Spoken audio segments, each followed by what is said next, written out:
Here's a check of today's top headlines, the news you need to know before you head out the door. In South Florida, Miami-Dade police are investigating another deadly mass shooting. 3 people were killed and several injured at a graduation party early Sunday morning. A state corrections officer was among the dead, according to authorities. They say 1 or more vehicles pulled up and gunfire hit the crowd at a strip mall lounge. 2 people are dead following what authorities say was a murder-suicide. Just after noon Saturday, deputies with the Greene County Sheriff's Office were called to check on a vehicle parked on an exit ramp at the junction of I-44 and State Highway PP. When deputies arrived, they found 2 people dead inside the car. During the investigation, authorities determined 24-year-old Kaylin Barclay from Ozark shot and killed 27-year-old Gabriella Borgilio of Joplin and then took his own life. Officials say the 2 had been in a relationship for several months.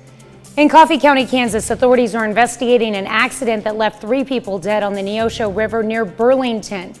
Officials say the initial investigation shows a family of 2 adults and 2 children were boating on the river when the boat approached a lowhead dam. The boat stalled and the operator lost control of the boat and all 4 people were thrown out of the boat.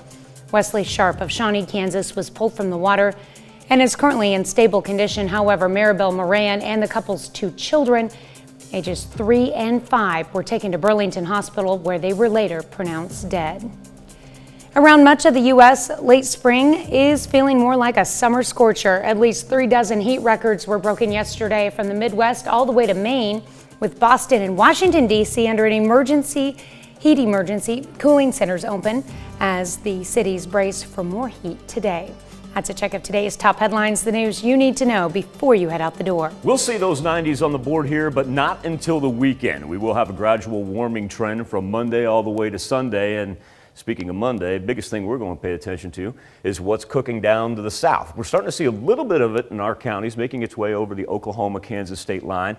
Give you an idea of the lightning that it's throwing down, but on top of the lightning, there's also very heavy rain leading to flash flood warnings along I-40 and I-44. Now, we don't have anything in our immediate area, either advisory watch or warning wise, but it does give you an idea about how hard it can rain. Then as we turn our attention even farther to the south, down by the Red River, they're under severe thunderstorm watches. Now, once again, that's all the way down in southern Oklahoma and northern Texas. So we got a little bit before we even need to worry about that. Outside of 7th and Range Line, sitting at 66 degrees. Just a very comfortable Monday morning. 65 and 66 have been our dominant numbers.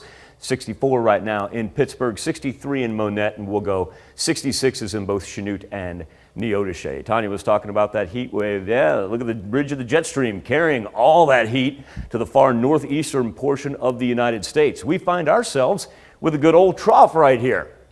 What that's going to do is a low pressure system sitting over southwest Missouri right now is going to make its way across the Show Me State, but it's a real slow mover. That's why that rain is going to be in no hurry to get to us until the late morning, early afternoon hours. So as far as what we'll have is 70s, high 70s, low 80s today. Now we do get the scattered showers, say best shot between 1 p.m. and about 9 p.m. As it moves in from the south, it's pretty widespread. Everybody's probably going to end up with a little bit of rain here before we're all said and done. And we almost have the same time period of rain on Tuesday as well. Now, we were talking about our heat wave. Yeah, look at the right-hand side. 90s coming at us for Friday through Sunday. We'll be back with more KOAM Morning News right after this.